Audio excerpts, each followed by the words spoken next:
iyadoo lagu wada iimaanto salaasaa ay xisbiyada mucaaradka iyo xukuumadda Soomaaliland ay yeeshaan kulan lagaga hadlayo sidii xal loogu raadin lahaa khilaafka ka dhashay diiwaangelinta madaniga ayaa waxa dhacday in aanu suurtagelin kulankaasi kadib markii mas'uuliyiin ka tirsan xisbiyada mucaaradka oo caawa warbaahinta la hadlay ay sheegeen in xukuumaddu ku soo wargelisay inay wada hadal la furaan xisbiga talada haya ee kulmiye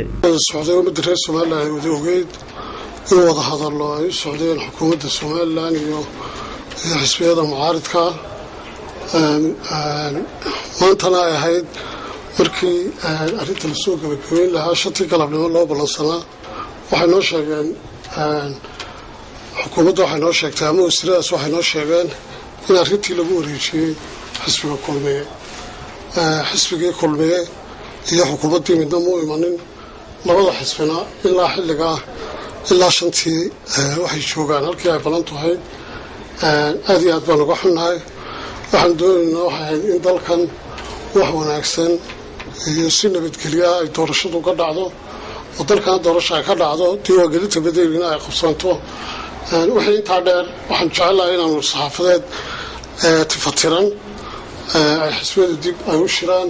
go-aan cadna ay ka gaadhaan wixii ay gaadhaan aanu dib u soo sheegno ilaa hadda si wasiiradu nagu soo wargeliyeen waxaan waxa la kulmi doonaan oo idin imanaya maanta hoggaanka xisbiga kulmiye labadoodiiba ma hayno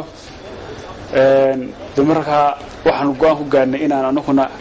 ka xisbi magaranaysa axsaab mucaarad ahaan inaanu dib isku noqono wixii aanu yeelayno iyo talada aanu ka qaadanayno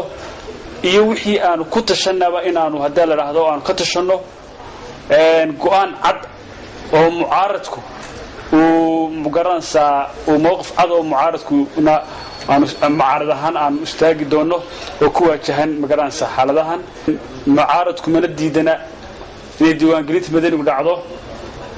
oo ummadda Soomaaliland ay civic registration ka qaato ma diidanin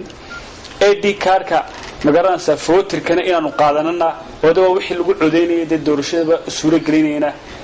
inay iyaduna qabsanto waanu ogolnahay welina waxaanu ku taaganahay heshiisyadii ay wada galeen dawladda xisbiyada mucaarad ahsaabta iyo international community kulankan baaqday ee yeelan lahaayeen xisbiyada mucaaradka iyo xukuumadda Soomaaliland ayaa imanaya iyadoo wali uu taagan yahay muranka ka taagan diiwaangelinta madaniga Khalid Xabsi Kalsan TV Hargeysa